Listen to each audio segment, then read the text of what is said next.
commune. Non, mais j'entends bien, mais je crois qu'il faut que dans le complément de ce que vous exprimez et que je partage, il va falloir à ce moment-là qu'il y ait des compétences qui soient prises par la communauté de communes pour pouvoir intervenir dans des investissements qui au départ dépendent exclusivement des communes.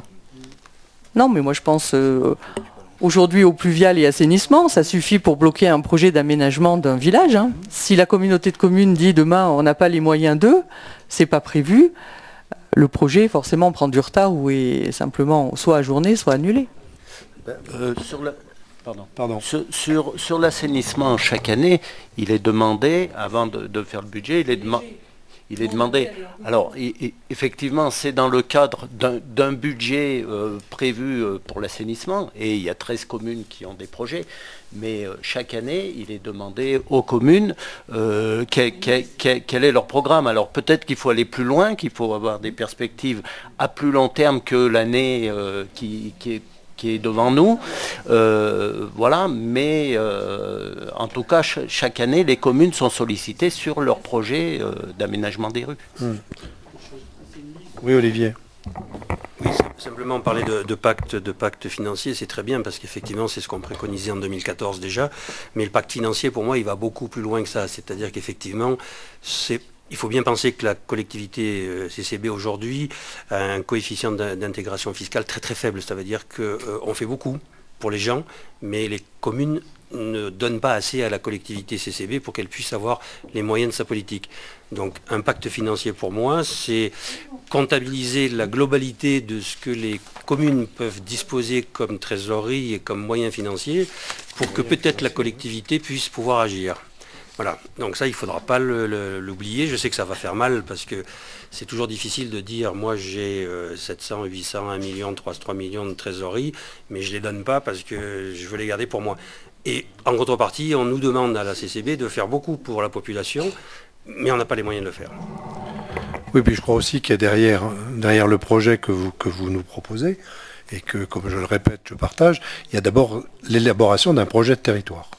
Et on rejoint quand même le SCOT, c'est-à-dire que projet de territoire, compétences nouvelles à concéder, forcément recettes nouvelles à trouver pour que la communauté de communes soit en capacité de complémenter, voire même de se substituer aux communes pour un certain nombre d'investissements. Parce que c'est ça quand même.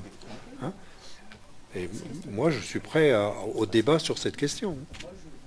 En tous les cas, moi j'attire votre attention sur cette ligne. Hein. Si, moi je pense que faut débattre. Oui, mais je partage.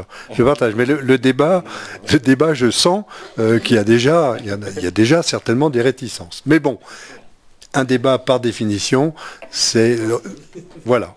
Il faut qu'il y ait des partages et qu'il y ait éventuellement des discussions, des débats, des concessions ou pas.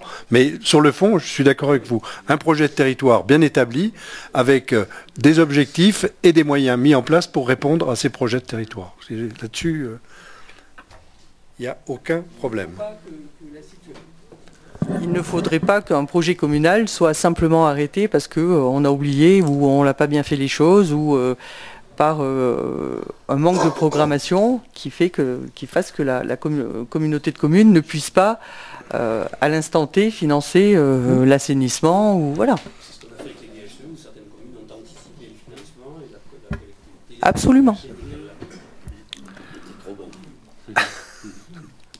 Et c'est fini. Très bien. En tout cas, le débat est intéressant, il est lancé et je crois qu'il faut qu'on le poursuive. Est-ce qu'il y a d'autres personnes qui veulent prendre la parole dans le cadre de ce débat? S'il n'y en a pas, nous allons passer à la délibération suivante. Ah pardon, Francine, excuse-moi, je ne t'avais pas vu.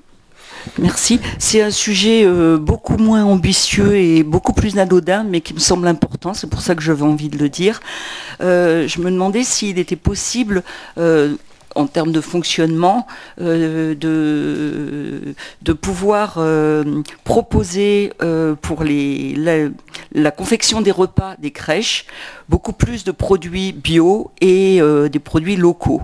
Parce que j'ai pu constater dans ce que j'ai lu qu'il y avait très très peu de produits locaux et bio pour les produits qui alimentent les repas, la fabrication des repas des crèches. et je trouve que c'est quand même dommage. Tu veux prendre la parole?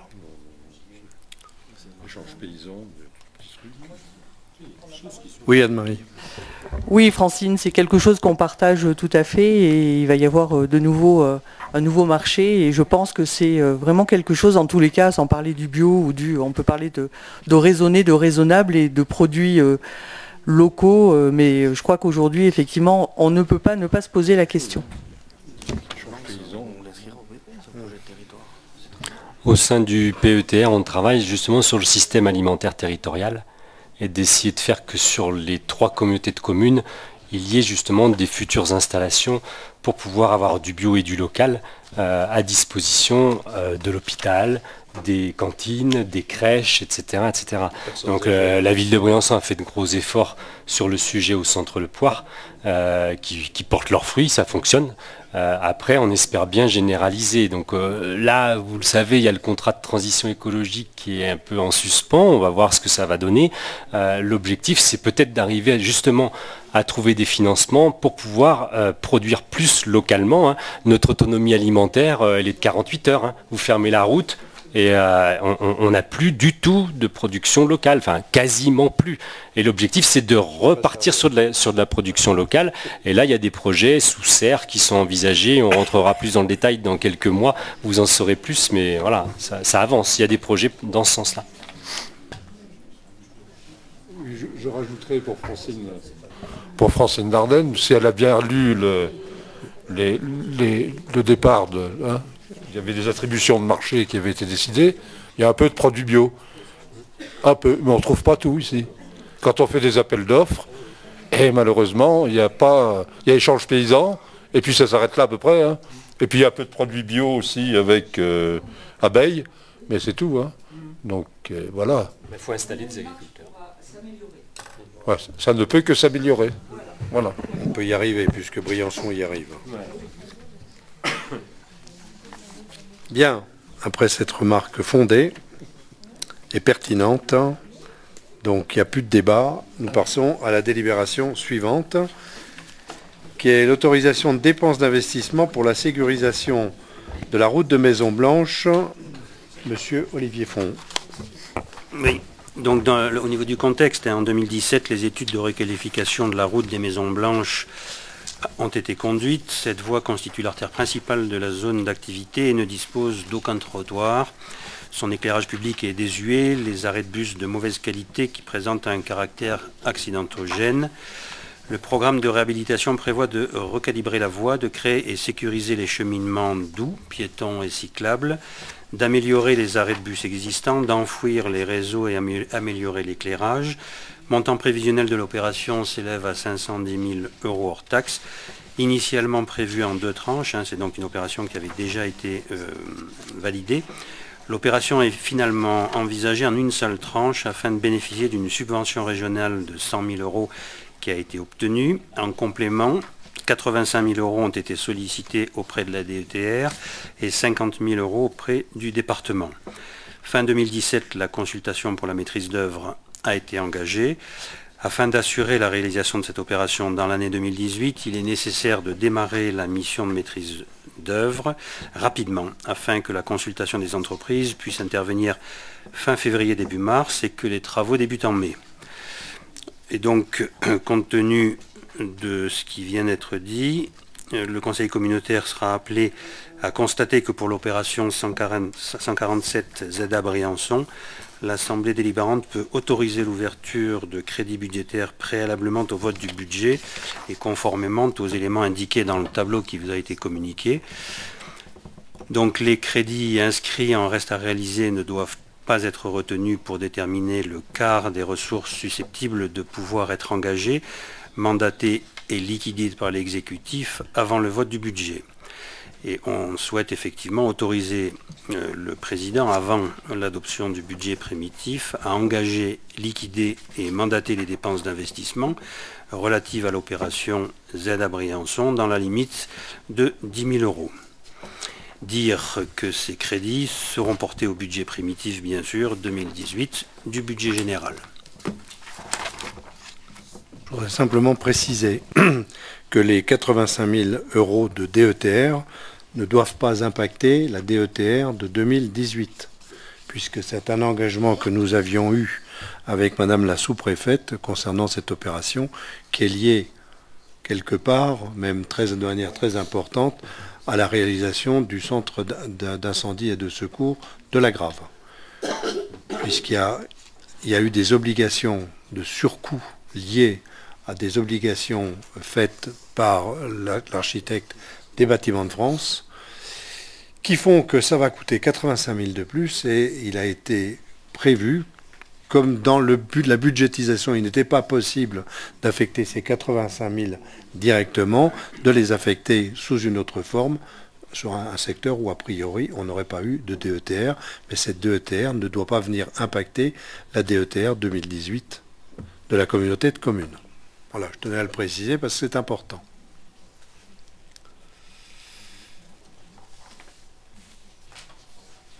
Bien, pas de questions, pas d'intervention, donc je mets cette délibération en voix. Quels sont ceux qui sont contre, qui s'abstiennent? À l'unanimité, je vous remercie. Monsieur Guy Hermite va nous parler du dépôt de projet de la CCB dans le programme PITER. Oui, merci Monsieur le Président.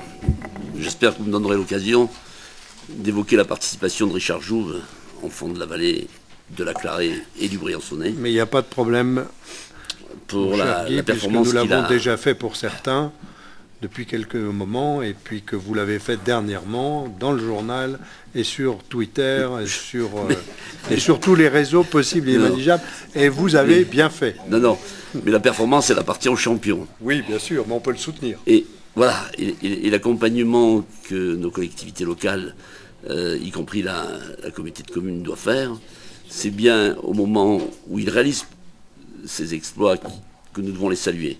Et il l'a fait aujourd'hui parce que vous avez vu que c'est à peu de centimètres qu'il pouvait courir les demi-finales. Je ne sais pas si vous voyez l'exploit. Il a 19 ans, ce garçon. Il est de chez nous, il fait honneur au Briançonnais. Et en parler avec vous ce soir, en tout cas l'évoquer brièvement, et pour dire aussi que vendredi 16 février, il va participer à l'épreuve de ski de fond des 15 km libre homme, et que dimanche 18 février, il participera au relais de ski de fond du 4x10 km. Alors, quand on veut promouvoir dans cette région cette discipline dont on sait les difficultés qu'elle a, nous avons un ambassadeur de renommée mondiale, et je voulais, avec vous, en tout cas je m'y autorise si vous le permettez, que nous lui adressons ce message de soutien que sa famille et lui-même méritent. Merci, je crois qu'on s'associe tous à ce soutien, et je voudrais quand même préciser qu'au conseil départemental, une prime de 3 000 € lui a été affectée dans le cadre de sa participation au jeu. Voilà. Bien, je ne ferai pas un concours de primes. Non, c'est pas un concours. Chacun donne à la mesure de ses moyens, mais c'est une belle initiative. Il y a une reconnaissance départementale à la présence de champions de ce calibre. Tout à fait. Bien, s'agissant du dépôt des projets CCB... Il y en a d'autres. Hein. Il y a Pierre Vautier, voilà. Oui, mais il y a Coraline. Vous savez, la courtoisie et la politesse, c'est de laisser aux élus du territoire concerné la capacité... Et voilà. Oui, tu as raison, tu me primes pour conclusion. Voilà. Non, mais il est bon. S'il est déjà sélectionné, il est bon. Mais... Il a commenté la Cour des comptes. Vous voyez que c'est un sujet qui détend la jeunesse et le sport. C'est très bien. Merci beaucoup. Bien, on va parler PITER maintenant. Oui, mon propos sur le dépôt des projets de la CCB sera structuré au cours de 4 axes. Le premier, c'est peut-être rappeler ce qu'est la frontière. Parce que certains peuvent penser que c'est encore ce qu'on a connu il y a plusieurs années. Ensuite, dire un mot sur la conférence des Hautes-Vallées. Rappeler le PIT du dernier mandat, parce que c'était pas neutre sur le plan financier, et pour une fois, c'est porteur de crédit, et ouvrir l'avenir, parce que le passé c'est bien si ça ouvre des racines. En tout cas, si ça nous donne le courage et la détermination pour regarder vers l'avenir. Alors, la frontière est essentiellement aujourd'hui un renversement de perspective. Le renversement de perspective territoriale, avec l'émergence d'une échelle communautaire, c'est bien ici qu'on en parle, met encore une fois les espaces frontaliers en première ligne.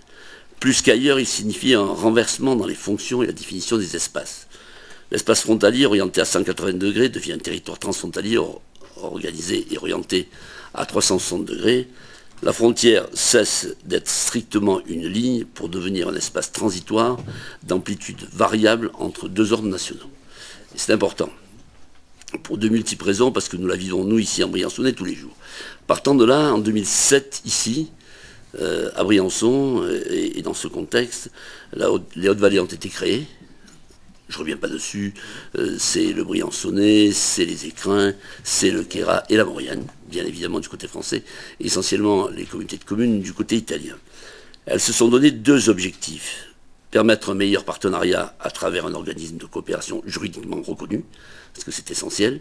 Les associations et autres types de structures ont des capacités, et nous leur reconnaissons leur efficacité, mais une structure juridiquement reconnue en termes d'aménagement, ça donne des pouvoirs tels que ceux que nous exerçons lorsque nous allons chercher des subventions, reconnus et plus pertinents. Mieux structurer la coopération et définir les programmes stratégiques de développement transfrontalier. Durant le dernier mandat, la communauté de communes a été porteuse d'un PIT avec un projet central et 5 projets qui étaient sites phares, géoparcs, valorisation des ressources forestières, saveurs et produits des Hautes-Vallées et village éducatif dédié à l'environnement. Alors certes, je ne voudrais pas que vous interprétiez mon propos comme une litanie récurrente, mais il n'empêche que le projet de la CCB s'inscrivait dans un projet de 9 463 708 €. Conférence des Hautes-Vallées. Le projet de la CCB était d'1 314 265 €. Et les crédits européens, FEDER notamment, que nous avons obtenus, étaient de 1 19 579 €. Voilà ce qu'il fallait, de mon point de vue, rapporter, parce que souvent on entend parmi nos concitoyens, et l'Europe, et l'Europe, et l'Europe. Oui, mais l'Europe, quelquefois, ça aide, et toi, Pierre, qui est dans d'autres domaines, mais qui sont sur les mêmes perspectives, tu sais ce que nous voulons, en tout cas ce que je souhaitais faire observer. Alors, s'agissant de demain, et c'est bien de ça qu'il s'agit ce soir, nous avons imaginé tous ensemble un projet qui s'appelle Cœur Alpes, et qui est structuré autour de 5 thématiques.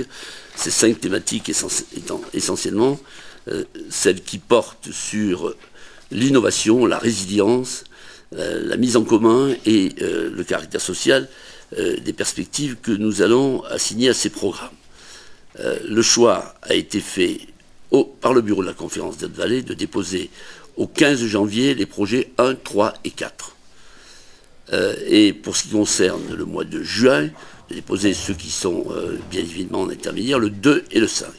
Alors je vais essayer de les détailler sans alourdir trop un propos qui fait que lorsqu'on lit, c'est parfois pour l'auditeur quelque chose d'un peu compliqué. Il n'empêche que le premier de ces projets s'appelle Coordination et Communication. C'est classique en matière de, non seulement de projets européens, mais c'est celui de nos collectivités. Il faut qu'il y ait un porteur, une administration, des spécialistes, des experts et des collaborateurs que je veux saluer au moment de son propos pour les remercier de leurs compétences et leur efficacité.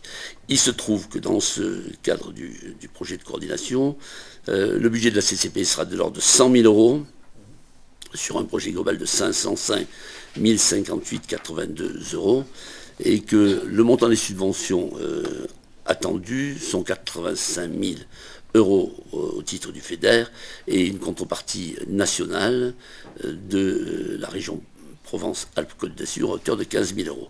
Alors, je ne vais pas vous détailler ce qu'est la coordination de la connaissance.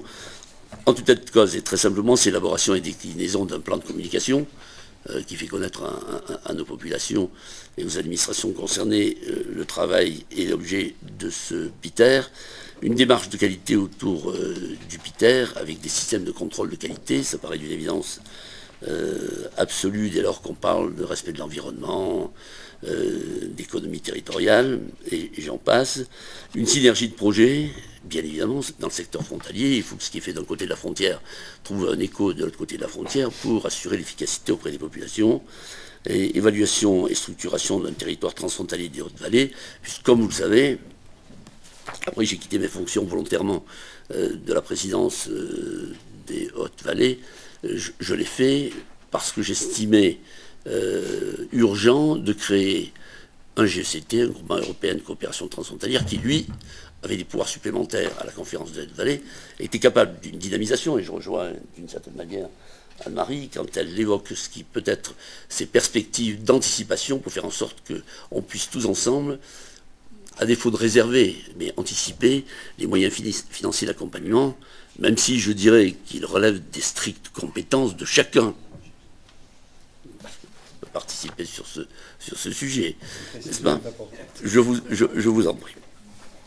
Et dire qu'à l'intérieur de ce budget qui concerne la coordination et la communication, qu'on soit effectivement performant. Alors, le premier des projets s'appelle Cœur en mouvement. Le budget de la CCB est de l'ordre de 260 000 euros.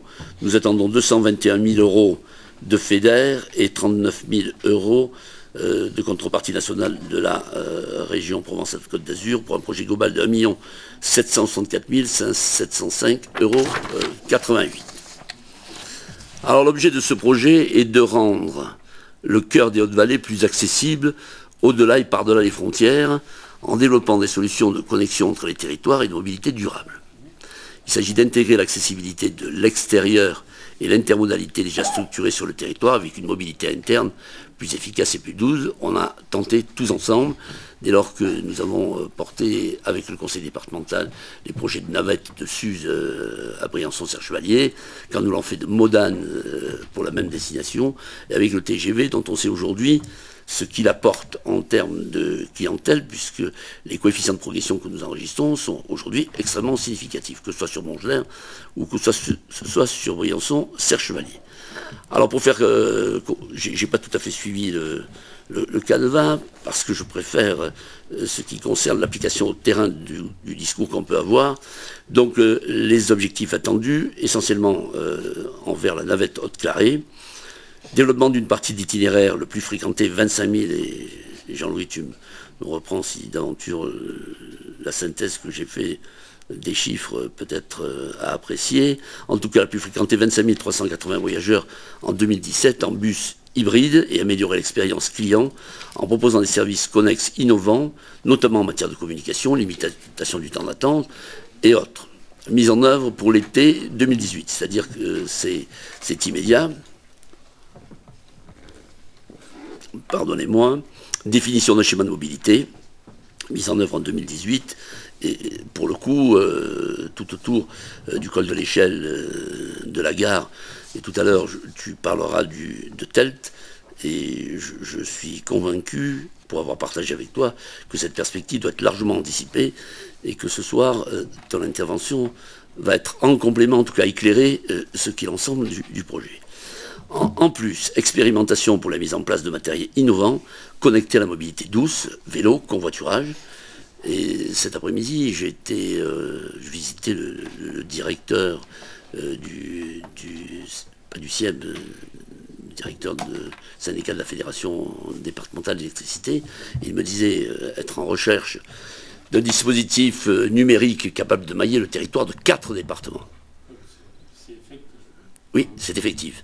Mais il s'agit d'intégrer. Je veux dire, il faut que quelqu'un entre à Montgenèvre, il clique, il sait qu'il va faire une recharge à Montgenèvre, puis après il sait qu'il va la faire à Mont-de-Fin, après il fait la face à Mont-de-Fin.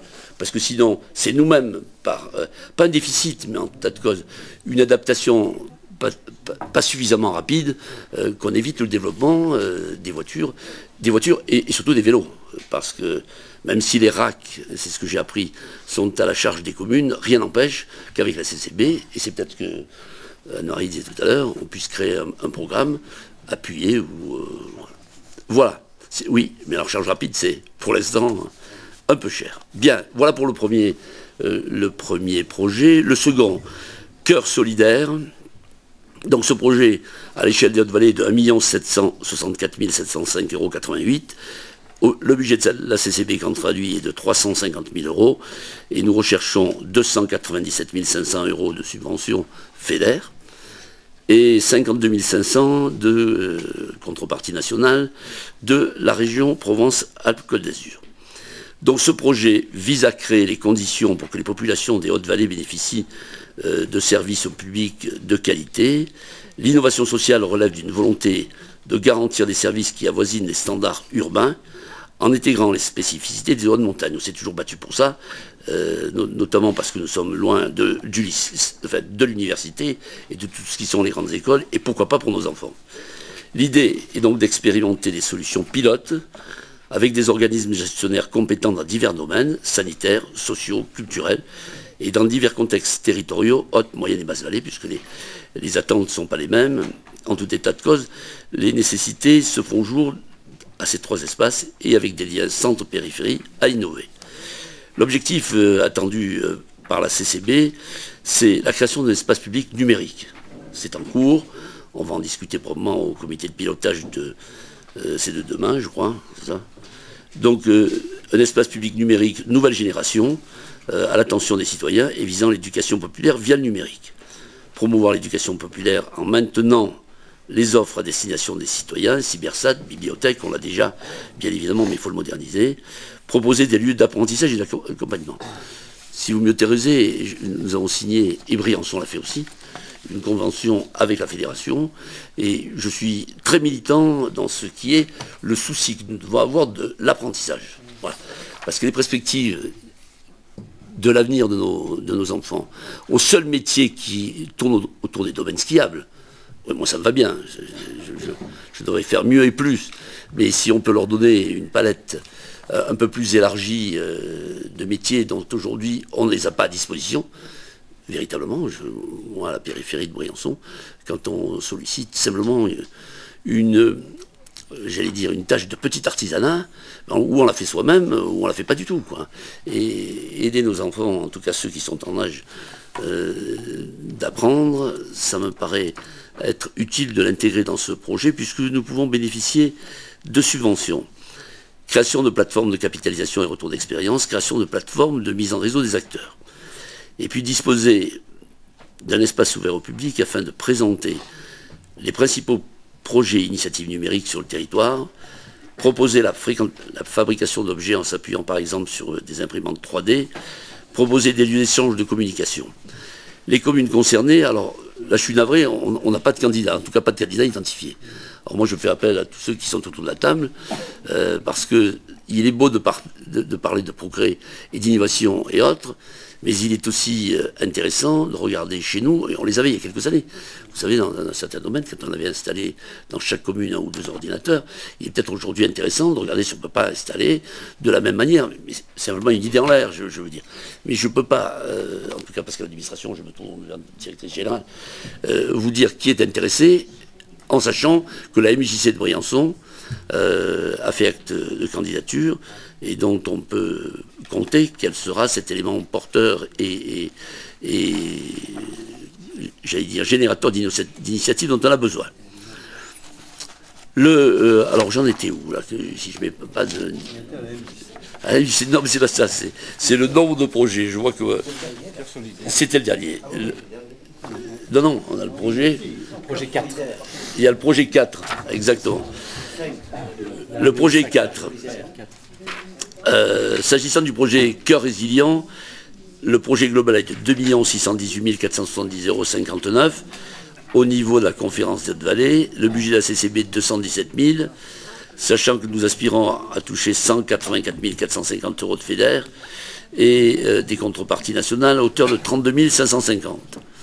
Alors ce projet vise à rendre le territoire transfrontalier plus sûr et renforcer la résilience des communautés de communes et de communes de montagne grâce à des mesures d'atténuation des risques naturels et mise en réseau de compétences et des acteurs. Et Dieu sait sur des touchés, la vallée de la Carrée tout autour de nous, voire les stations dès lors qu'elles sont soumises à ces risques d'avalanche. L'idée est donc d'améliorer la gestion territoriale en créant une coopération entre collectivités et acteurs locaux autour de la vulnérabilité du territoire.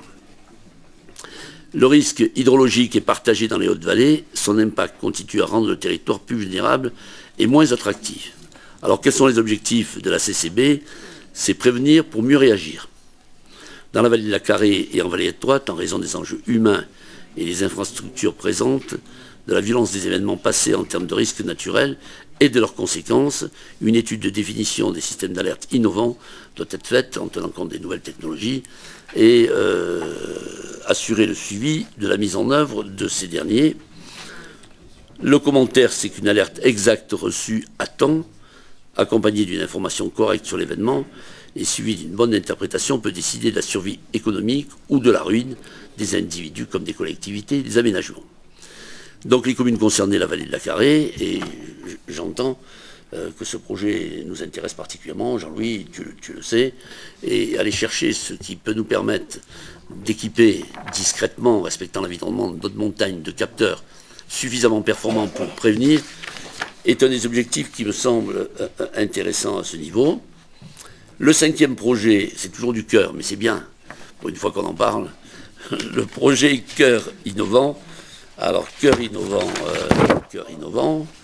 ce projet est de l'ordre d'1 764 705,88 €. La CCB engage un budget de 232 000 € et nous attendons des subventions à hauteur de 197 200 € et des contreparties nationales à hauteur de 34 800 €.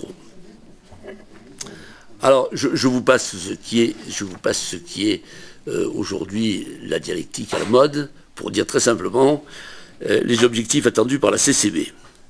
Et ça doit intéresser, parce que, comme vous savez, Montgenèvre, où je situe aujourd'hui à un niveau de projet qui, demain, montrera ce qui est une capacité d'ouverture et d'innovation dont on partagera, à n'en pas douter, les résultats ensemble. En tout cas, ici, à cette tribune, créer et développer un lieu d'innovation avec des espaces de coworking, Fab Lab, Living Lab, Infolab. Alors ne me demandez pas ce qu'il y a derrière les labs, parce que j'aurais quelque mal, sauf à faire intervenir notre spécialiste local. Néanmoins, s'il le dit, il faut le croire. Et de services d'innovation ouverte, centre usagé au sein d'Altipolis, dans une optique de développement économique et social, dédié principalement aux objets connectés en zone de montagne. Le projet, c'est tout un programme. Élargir le territoire d'expérimentation envisagé dans le cadre du projet Smart Mountain, en permettant aux stations françaises et italiennes ainsi qu'aux différents acteurs transfrontaliers de proposer de nouveaux services et usages digitaux à l'attention des touristes et des administrés. Ces objectifs se déclinent selon les actions suivantes. Bien évidemment, Altipolis est le centre et le cœur de ce lieu d'innovation. Et il va être, bien évidemment, atteint l'objectif que nous lui avons, ou que vous allez lui fixer ce soir, proposer des démonstrateurs finalisés dans un espace showroom, répondre à une demande destinée à l'innovation et à la fabrication d'objets en lien avec la montagne collectée, limiter et développer au sein d'Altipolis une instance et développer au sein d'Altipolis une instance partagée à solliciter à la demande, regroupant les acteurs publics, privés, des associations et des chercheurs, universités, grandes écoles, c'est-à-dire créer un lieu de rencontre, d'expérimentation, d'échange, chacun profitant de l'expérience de l'autre. Et c'est essentiel, quand on parlait il y a quelques instants, de ce qui doit accompagner les risques naturels et d'autres éléments de ce programme. Initier et développer un espace collaboratif dédié à la compréhension, la manipulation et l'exploration de données issues de réseaux d'objets connectés dédiés à la montagne. C'est pas que dédié à la montagne, je veux dire, on peut créer des agrégateurs et les remplir de toutes les informations possibles et imaginables si on ne les rend pas accessibles. En tout cas, si on les assortit pas d'un business model capable de constituer une aide à la décision la plus performante possible, le résultat, malheureusement, celui qu'un certain nombre de stations, on peut dire des choses comme ça, ont cherché à atteindre avec les échecs retentissants qu'on a connus. On a l'exemple, il faut s'en servir. Deuxième objectif, ou série d'objectifs, territoire d'innovation et d'expérimentation, déployer, lors de la mise en place de celui-ci, des infrastructures réseau destinées aux objets connectés et créer un territoire d'innovation et d'expérimentation transfrontalier. L'objectif est de disposer d'un territoire disposant du plus large de réseaux, d'infrastructures numériques, ADSL, fibre optique. Et c'est dommage que lorsque Briançon a créé, j'allais dire, au cœur même de son économie, nous n'ayons pas pu, je l'ai dit souvent, être connectés de la manière dont il faudra bien un jour l'autre y penser, parce que dès lors que dans nos cœurs de village, puisqu'on peut prétendre encore que les stations sont des villages industriels certes, mais tout de même, Donc, il faudra bien relier tout ça, et pour relier tout ça, ce type de programme mérite d'être conduit, voire d'être adapté, pour aboutir à un maillage cohérent, homogène, sans oublier que de l'autre côté, avec nos amis italiens, la capacité et la puissance de ces réseaux seraient d'autant décuplées. Donc, ce territoire d'expérimentation de transfrontalier vient compléter le territoire d'expérimentation innové dans le projet Smart Montel, localisé sur la commune de Briançon. J'ai anticipé dans le propos, et je l'avais pourtant pas lu, sur une partie du domaine skiable de Serre-Chevalier et Vallée-Briançon. Donc les communes concernées restent à établir, ce qui nous conduit aujourd'hui à évaluer globalement le budget de cette opération qui verra pour la CCB un investissement de 1 159 000 €, ce qui n'est pas rien, avec un FEDER espéré à hauteur de 985 150 €, en sachant que la répartition de ces subventions est de 50-50 entre la France et l'Italie, et de 55 à 45% entre la Maurienne et le Briançonnais. Voilà pour ce qui concerne les caractéristiques techniques de ce projet. Et vous proposez, in fine, sans répéter le propos que je viens d'essayer de tenir le plus clairement possible devant vous, en disant que le Conseil communautaire, Monsieur le Président, si vous me le permettez, est appelé à approuver l'engagement de la collectivité dans les opérations au titre du PITER, en respect de la répartition de l'enveloppe accordée à la collectivité d'un montant total de 1 159 000 €. Selon le plan, vous l'avez sous les yeux, de répartition, avec la déclinaison du projet de coordination, du projet innovation cœur innovant, du projet résilience, du projet mobilité, du projet solidarité. Vous autorisez, Monsieur le Président, à solliciter les subventions subventionnées et surseoir aux contreparties publiques nationales si elles n'étaient pas obtenues par l'engagement de l'autofinancement correspondant. Alors, bien évidemment, ça veut dire quoi? Ça veut dire que si on n'a pas cet appui, il faut que la communauté de communes le mette. Donc, ça fait partie des hypothèses que nous évoquions il y a quelques instants. S'engager à conserver toutes les pièces du dossier en vue des contrôles français ou communautaires. Vous savez que systématiquement, on est contrôlé, au moins au premier rang, quand pas le deuxième rang. S'engager à terminer les travaux et payer les dépenses correspondantes dans les limites des délais imposés par le programme et par la régie du dégagement automatique des crédits, ça c'est à toi, en tout cas à prévoir. S'engager à informer les services instructeurs de toute modification intervenant dans les éléments des dossiers de demande d'aide, et enfin d'autoriser le président de la communauté de communes du Briançonnais ou son représentant à signer tous les documents nécessaires à la mise en œuvre de cette décision. Merci de ce pinceau dont j'espère qu'il ne vous a pas trop paru long. Mais il est tout de même intéressant de voir les montants de l'opération, les subventions sollicitées, parce que comme pour le PIT, parce que, souvenez-vous, le PIT, on a dépassé les 80% de réalisation. Et ça, on le doit au dynamisme des communes, à l'esprit de responsabilité des élus, qui n'ont pas fait que présenter des projets pour présenter des projets et apparaître, mais ont présenté des projets qui sont inscrits sur le territoire pour les réaliser, notamment en ce qui concerne le géoparc. Voilà, chers collègues. Voilà, Monsieur le Président. Bien, merci beaucoup, Guillermite. Moi, je veux simplement rappeler qu'effectivement, on n'est pas simplement dans des aides pour des aides, mais on est dans le développement d'innovation, dans le développement d'expérimentation, de manière à être de plus en plus performants sur nos territoires par rapport aux objectifs de développement que nous avons. C'est exact. En y mettant une touche sociale de relations humaines capable de faire en sorte, ou susceptible d'intégrer la frontière comme un espace de lien, de reconnaissance. Et je regardais une émission de télévision récente où vous faisiez part de vos sentiments à l'égard de passages transfrontaliers à l'égard desquels vous disiez tout le respect, et c'est bien ça que veut traduire le propos que j'ai essayé de tenir dans la perspective que vous assignez à notre collectivité. Très bien, merci. Est-ce qu'il y a des questions, des remarques? Oui. Juste un tout petit complément à ce que Guy a indiqué. Donc le financement est à hauteur de 85% et les 15% restants peuvent être apportés sous forme de valorisation du temps de travail de nos techniciens. Ce qui est vraiment un financement hors norme. Ça peut faire, oui, du 95 à 100%. Oui, ça vaut le coup d'y aller. Bien. Pas d'autres questions?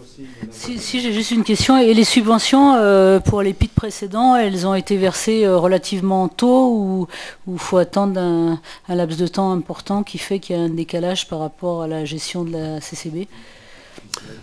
C'est variable. Je crois que chacun sait, ici autour de cette table, et Pierre Leroy tout particulièrement, c'est qu'effectivement il y a un retard entre la prise de position, la réalisation et le versement des subventions qui peuvent quelquefois durer 1 an et demi, 2 ans, voire 3 ans. Voilà. Et qui posent des problèmes à des structures, et c'est le cas justement dans le cadre du PETR où aujourd'hui effectivement on doit faire face à non pas à des problèmes de gestion mais à des problèmes de trésorerie.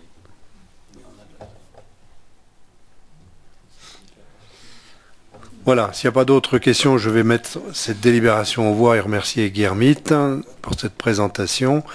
Y a-t-il des votes contre? Des abstentions? Il n'y en a pas. Et dernier point donc de l'ordre du jour, il s'agit de parler de l'étude du tunnel européen Lyon-Turin et de mettre en place une étude pour articuler la desserte du territoire Val-de-Suse-Maurienne, Grand-Briançonnais, avec notre section transfrontalière. Alors, il y a maintenant un peu plus d'1 an, j'ai rencontré avec Joël Giraud, le directeur, M. Verano de TELT, à Turin, et ils sont venus ici il y a à peu près 1 an maintenant pour présenter ce projet aux élus, et ils sont prêts d'ailleurs à le refaire demain si nous le souhaitons. Ce qui a été décidé, et d'ailleurs le CHAV dont tu fais partie, et qui t'a désigné d'ailleurs pour faire partie de cette réflexion, aujourd'hui nous sommes un certain nombre à solliciter une étude qui permettrait effectivement de concevoir et de mettre en place le projet ultérieur.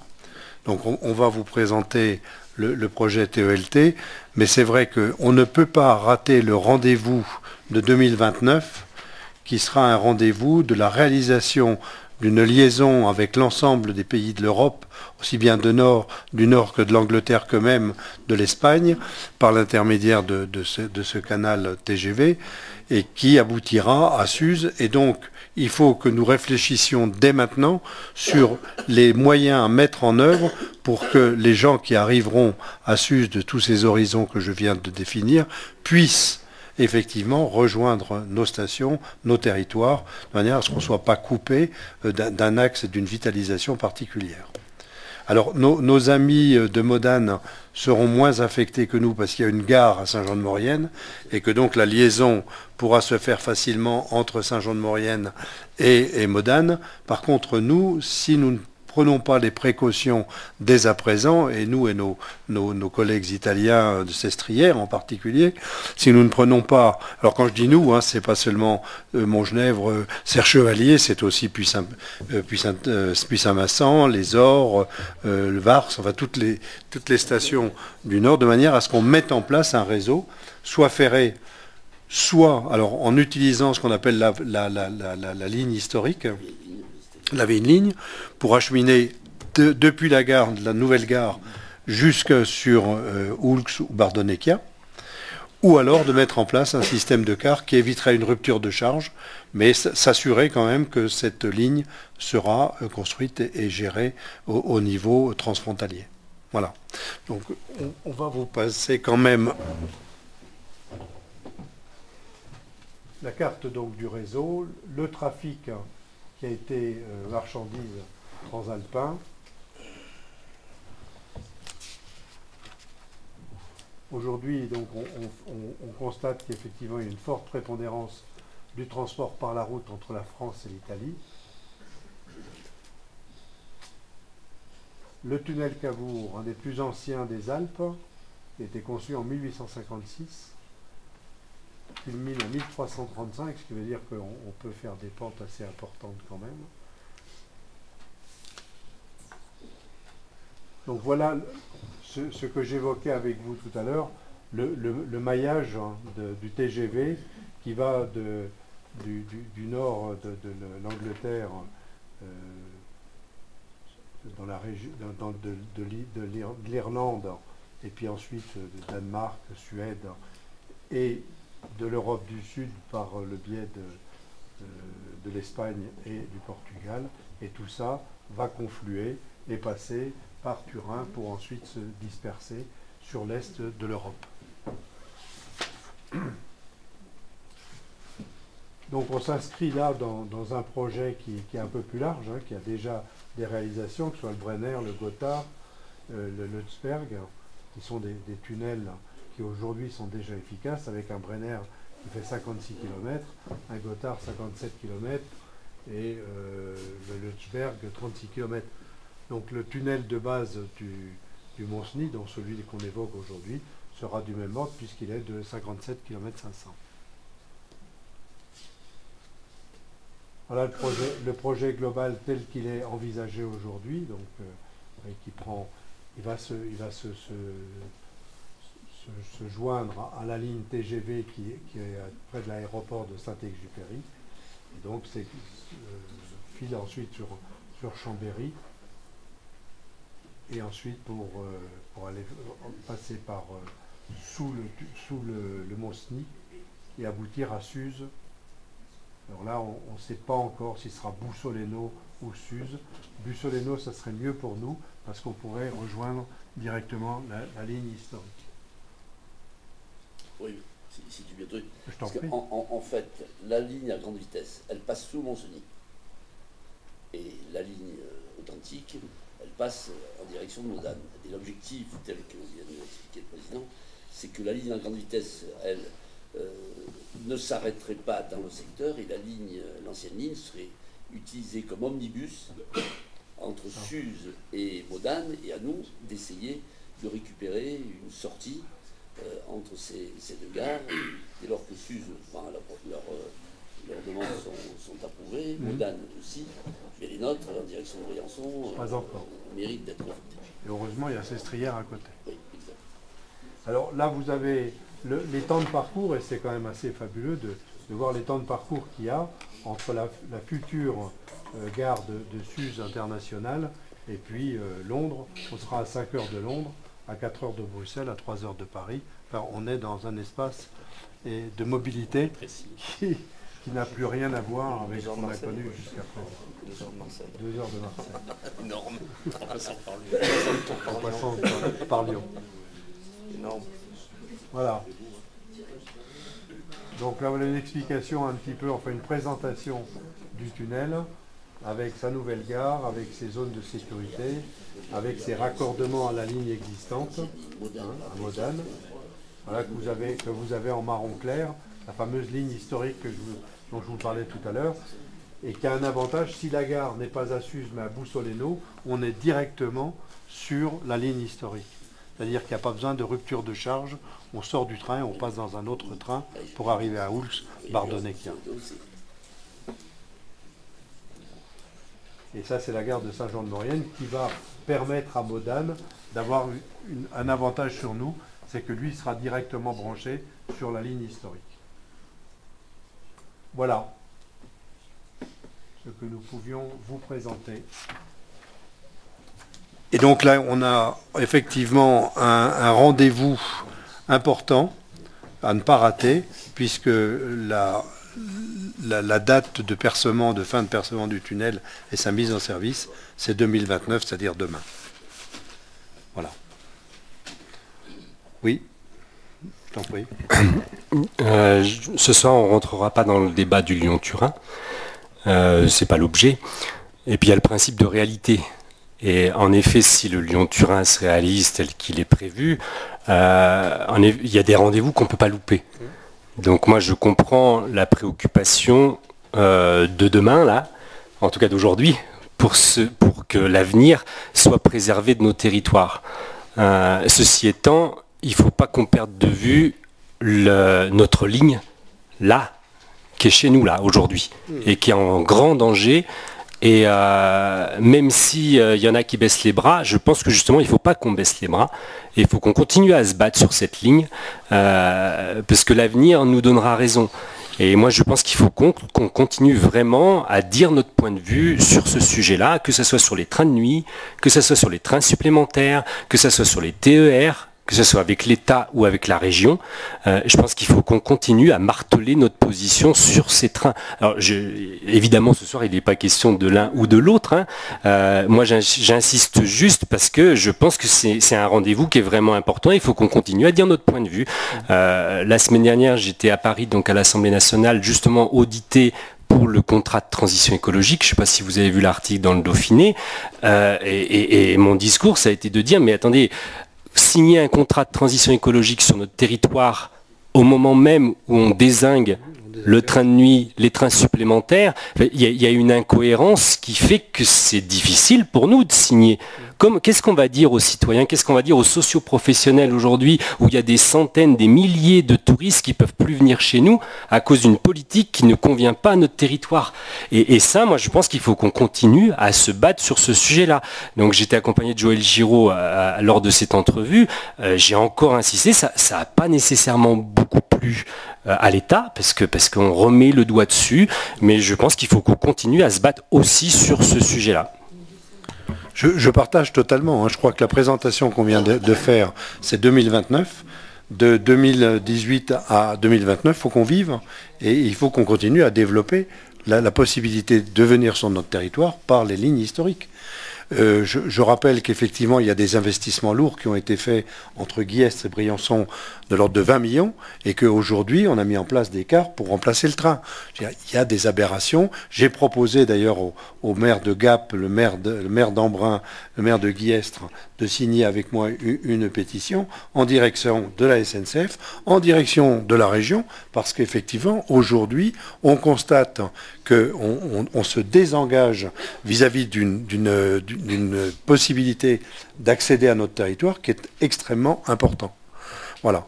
Donc, effectivement, il y a le projet 2029 pour lequel il ne faut pas rater le coche, mais en attendant, il faut quand même qu'on puisse avoir un apport de la clientèle.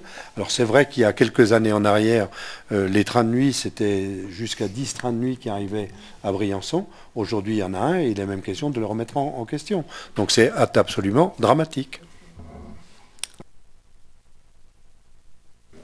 Madame Dardenne. Oui, merci.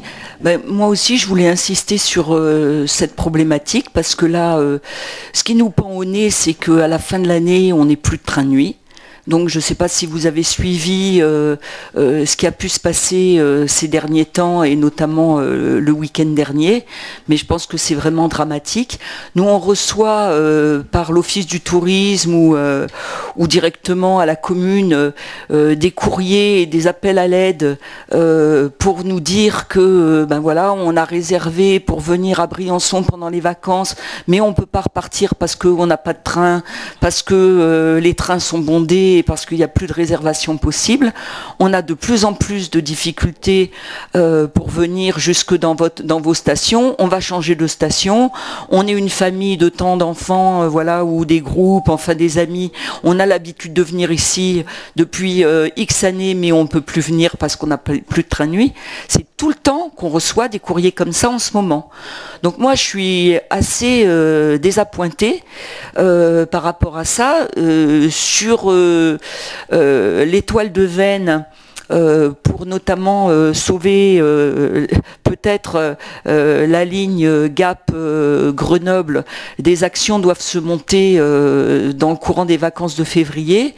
Moi, je proposais que, avec les collectifs existants, on se remobilise sur effectivement notre train de nuit, parce que c'est vrai que voilà, on a vraiment de grosses inquiétudes. Je viens de recevoir un message à la suite d'une correspondance que j'avais eue avec un directeur qui vient de changer, le directeur des trains intercités, donc qui s'occupe de nos trains de nuit, qui nous dit que la SNCF n'y est pour rien, que c'est l'État qui n'a pas commandé les trains supplémentaires. Donc ils ne peuvent pas mettre, eux, de trains supplémentaires. Donc ils mettent, pour pouvoir satisfaire les demandes, 4 wagons en plus pour les trains actuels, mais ils ne peuvent pas s'arrêter dans certaines communes, comme dit une autre commune, je ne sais plus, mais Chorges, Cré, oui, merci, et Chorges. Donc voilà, c'est vraiment complètement ubuesque ce qui se passe. Donc moi, je vous ai sollicité là, hein, je vous ai envoyé à tous un message pour vous demander aussi au niveau des élus comment on pouvait participer à une action peut-être commune.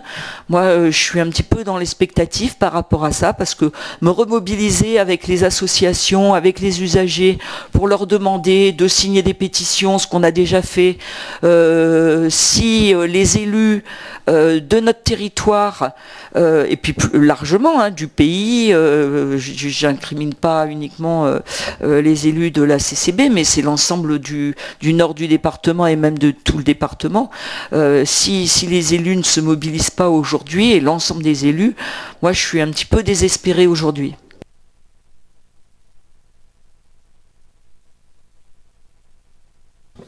Oui, moi c'était juste un complément par rapport à la présentation PowerPoint. Donc il y a 20 km de tunnels qui ont déjà été creusés.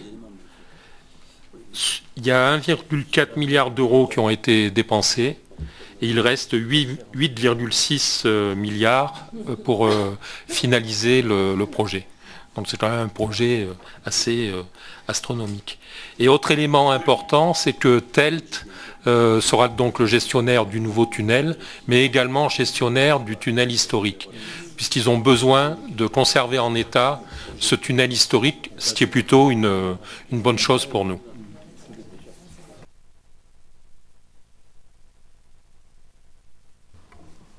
Bien, s'il n'y a pas d'autres questions, interventions, si, Marie Marchello. Bon, suite à l'intervention de Francine, je me permets de vous proposer que ceux qui souhaitent se manifester et organiser quelque chose, on se retrouve là juste après pour soit prendre un autre rendez-vous, soit déjà débattre un petit peu de ce qui peut être fait, parce que bon là il y a quand même des vacances qui ont déjà démarré, des problématiques qui sont réelles, et voilà, ça permettrait de savoir un petit peu ce soir, déjà au niveau de la CCB, est-ce qu'on est 1, 2, est-ce qu'on est 10, 20, voilà. Donc tout simplement de se retrouver à l'issue de ce conseil là quelques minutes pour voir si on se retrouve ou pas. Bien, s'il n'y a pas d'autres demandes de prise de parole, je mets cette délibération en voie, puisqu'il s'agit quand même de promouvoir une étude. Et donc, est-ce qu'il y a des votes contre, des abstentions? Donc à l'unanimité, je vous remercie. Madame Dardenne. Vous êtes abstenue ? T'abstiens, très bien. Madame Dardenne s'abstient. Parfait, écoutez, je